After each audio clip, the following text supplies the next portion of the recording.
السلام علیکم ورحمۃ اللہ وبرکاتہ۔ میں آپ کا دوست عمران خیری، اور لاسٹ ٹائم بھی ہم لوگوں نے ذکر و اذکار کے بارے میں کافی کچھ جانا اور سیکھا تھا، اور اس بار بھی ہم ایک ذکر کے بارے میں جانیں گے۔ لیکن اس ذکر کے بارے میں بتانے سے پہلے میں آپ کے سامنے کچھ باتیں رکھنا چاہتا ہوں، کچھ ایسے مدعے رکھنا چاہتا ہوں جن کو جاننا آپ لوگوں کے لیے بہت ضروری ہے، جس کا اندر آپ کو احتیاط کا پتہ چلے گا کہ آپ کو کیا احتیاط کرنی ہے، کیوں کرنی ہے اور کیسے کرنی ہے۔ سب سے پہلی احتیاط یہ ہے کہ آپ پاکی کا خصوصی خیال رکھیں۔ یہ نہ ہو کہ آپ ذکر الہی کرنے بیٹھ جائیں اور ناپاکی۔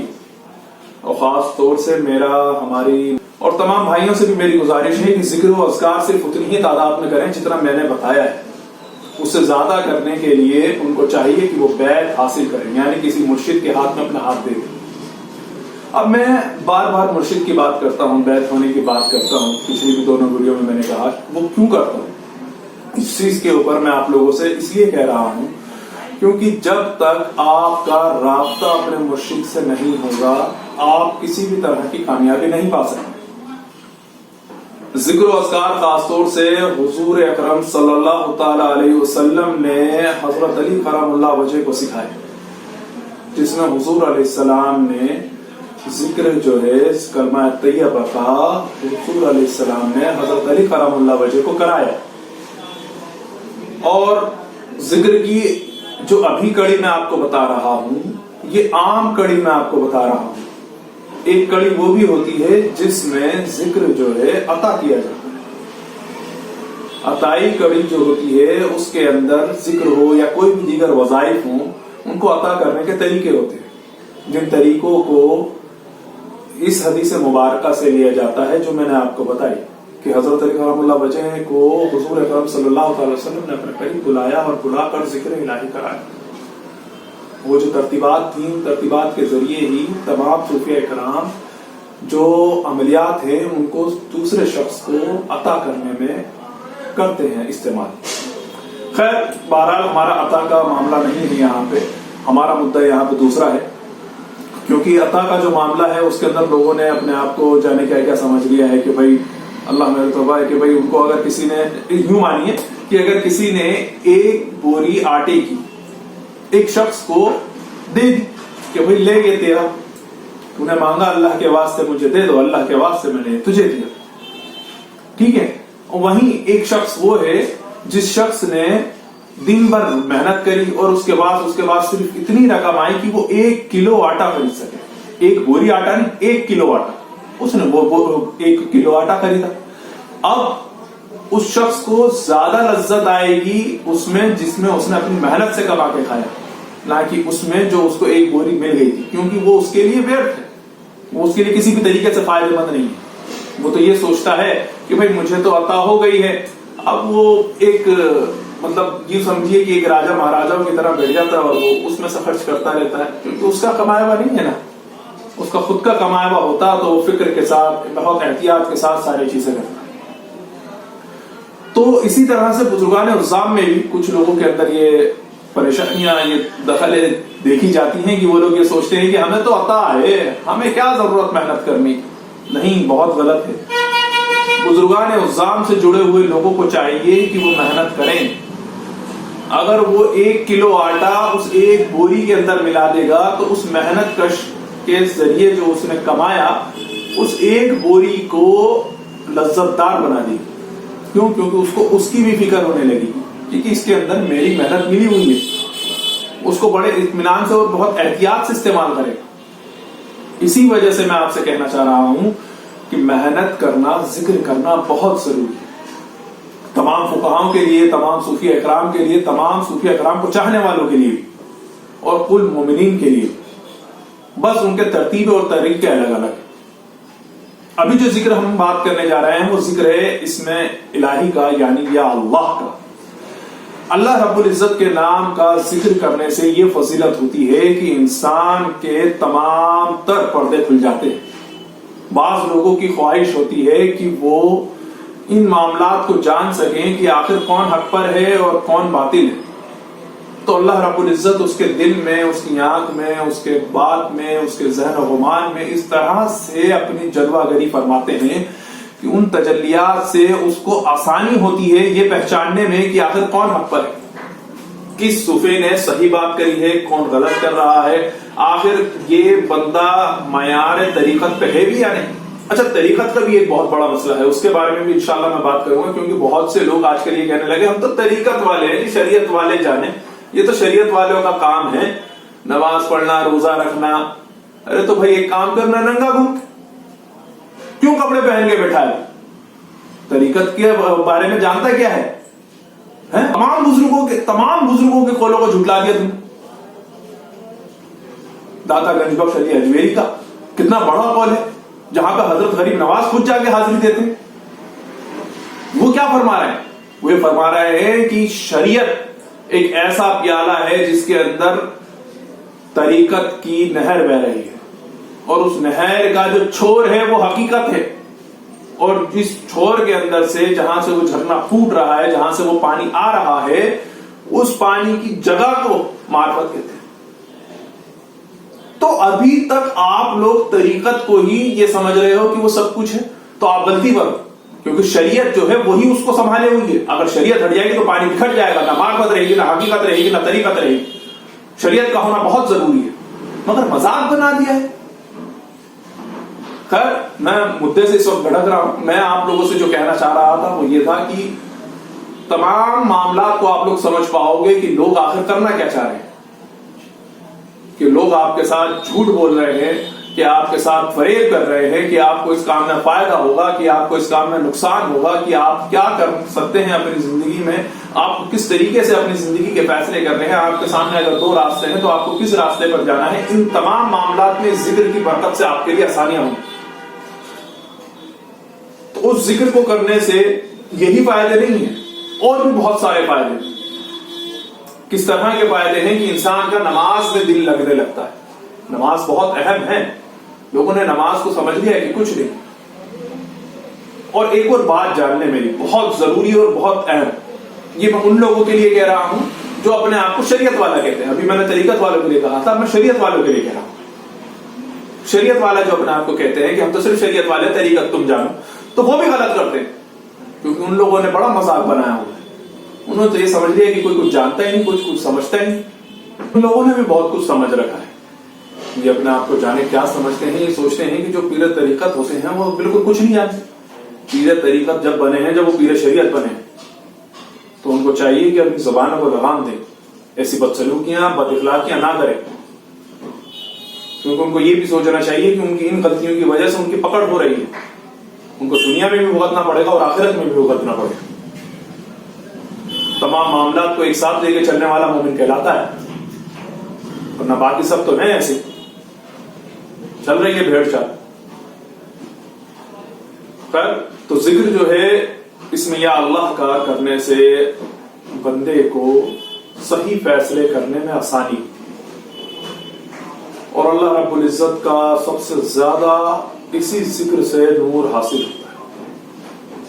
اور اس ذکر میں تصور یہ کرنا ہوتا ہے کہ اللہ رب العزت کے سوا اس کائنات میں کچھ موجود نہیں ہے، اور اس تصور کے دوران ہم اپنی گردن سے، اپنی حرکت سے یہ اشارہ کرتے ہیں کہ نہ تو اس سمت میں، نہ اس سمت میں، نہ مشرق میں، نہ مغرب میں، نہ شمال میں، نہ جنوب میں، کسی سمت میں سوائے اللہ رب العزت کے کوئی موجود نہیں، صرف اللہ ہی موجود ہے۔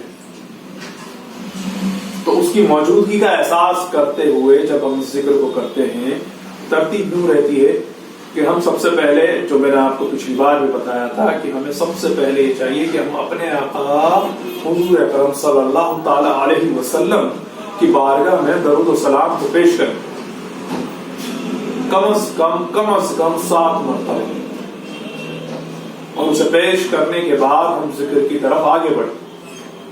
اور جب ہم ذکر کریں تو ہم اس طرح سے نفی کریں جیسے میں نے آپ کو بھی بتایا، اور پھر ذکر کرنے کے بعد ہمیں پھر سے حضور علیہ السلام پر درود السلام بھیجنا چاہیے۔ اس کی فضیلت یہ ہے کہ ہمارا ذکر اللہ رب العزت کی بارگاہ میں مقبول ہوتا ہے ذکر درود کے ذکر کی وجہ سے، کیونکہ حضور علیہ السلام اللہ رب العزت کے حبیب ہیں، اس کے وہ رسول ہیں جن کو تمام رسول و انبیاء پہ برتری حاصل ہے۔ کے وہ رسول ہے جو آدم علیہ السلام کی مٹی کڑکڑاتے وقت نبی کہلائے. تمام معاملات کو آپ جانتے ہو، سنتے ہو، کئی بار سب کچھ سمجھتے ہو، پھر بھی کوتاہی کرتے ہو درود پڑھنے. میری آپ لوگوں سے گزارش ہے کہ درود ضرور اور زیادہ سے زیادہ پڑھیں. اپنی زندگی میں تمام معاملات میں آسانی کے لیے 10 درجے بلند ہوں گے. ہر بار ایک مرتبہ پڑھنے پہ 10 گناہ معاف ہوں گے.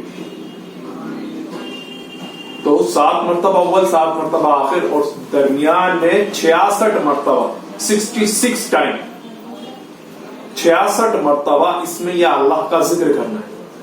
اچھا آپ اتنا اور یاد رکھیں کہ جس ذکر کے اندر ایک مرتبہ مکمل کرنے میں دونوں ضربے لگتے ہیں. یعنی ہم نے ایک ذکر کرتے ہیں کہ لا الہ الا اللہ، یہ ہمارا ایک مرتبہ کار.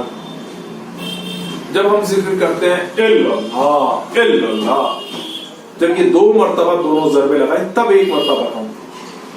اسی طرح جب ہم ذکر کریں گے اس میں یا اللہ کا، وہ شروع کریں گے سیدھے ہاتھ کی جانب رخ کرتے ہوئے اللہ اللہ اللہ اللہ اللہ اللہ اللہ اللہ اللہ اللہ اللہ اللہ اللہ اللہ اللہ اللہ لا الہ الا اللہ محمد رسول اللہ صلی اللہ علیہ وسلم. تو جب ہم ذکر اس میں یا اللہ کریں گے تو اس میں جب ہم ذکر کریں گے اللہ اللہ تب ہمارا ایک مرتبہ کم. تو اس طرح سے ہمیں کتنی مرتبہ کرنا ہے؟ ہمیں تعداد ادا کرنی ہے 66 مرتبہ کی، زیادہ سے زیادہ. اور کم از کم اگر ہم 66 مرتبہ ادا نہیں کر سکتے تو ہمیں چاہیے کہ ہم 12 مرتبہ ادا کریں. لیکن اپنے دل میں ناغہ نہ کریں، ہر روز ادا کریں تاکہ اللہ رب العزت کی مدد ہمیشہ شامل حال رہے. اچھا ایک چیز اور جاننے والی ہے کہ ہم جب بھی کوئی ذکر کرتے ہیں تو اس کو مکمل کلمہ طیبہ پہ کرتے ہیں. کہ ہم نے مان لو ذکر کرا الا اللہ الا اللہ، پھر ہم اس کو مکمل کرنے کے لیے کیا کریں گے؟ الا اللہ الا اللہ لا الہ الا اللہ محمد رسول اللہ صلی اللہ علیہ وسلم. یعنی ہم نے پہلی ضرب لگائی سیدھے ہاتھ کی طرف اور دوسری ضرب لگائی الٹے ہاتھ کی طرف، اور اس کو مکمل کرنے کے لیے ہم دونوں ضربوں کو جب ہمارا ایک مرتبہ تعداد کاؤنٹ ہو گئی، مکمل کرنے کے لیے ہم کیا کریں گے؟ کسی الٹے ہاتھ سے سیدھے ہاتھ کی جانب، پھر الہ، پھر الا اللہ، پھر محمد رسول اللہ صلی اللہ علیہ وسلم، یہ کہہ کر اپنے ذکر کو مکمل کریں گے. یعنی ہم نے اگر 66 مرتبہ اس میں یا اللہ کہنا ہے اللہ اللہ اللہ اللہ، جب آخری میں ہم یہاں الٹے ہاتھ کی طرف ضرب لگائیں گے تو ہم یہاں کہیں گے لا الہ الا اللہ محمد رسول اللہ صلی اللہ علیہ وسلم، ضرب لگائیں گے. تو ہمارا سیدھے ہاتھ سے ان ذکروں کو شروع کرنے کی وجہ بھی ہے.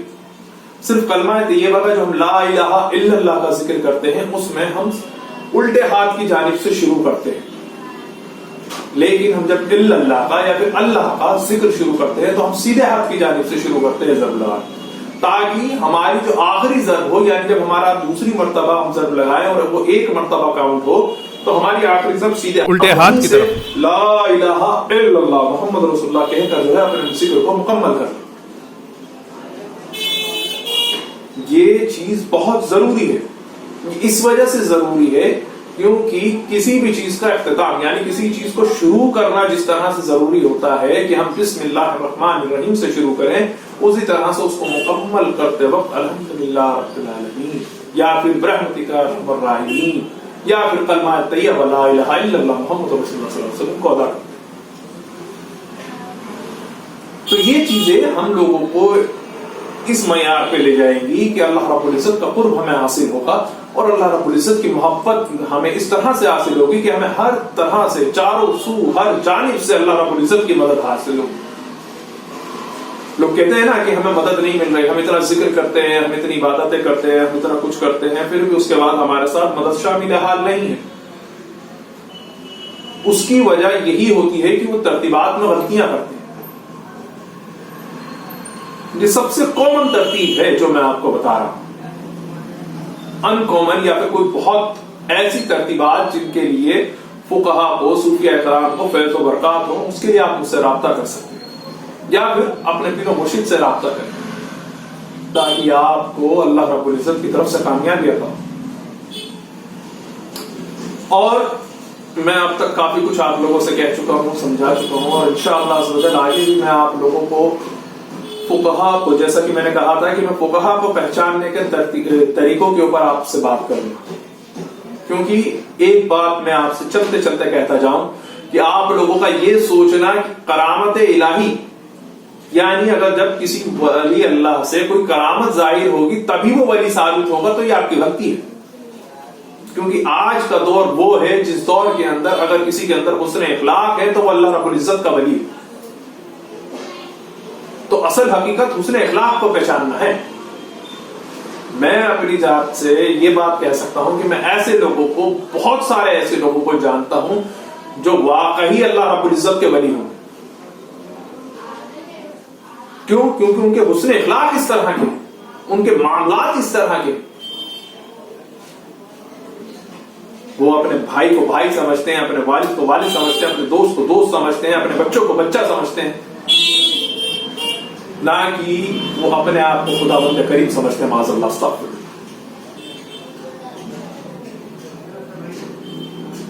ڈھونگ سے، جھوٹوں سے بچنا بہت ضروری ہے.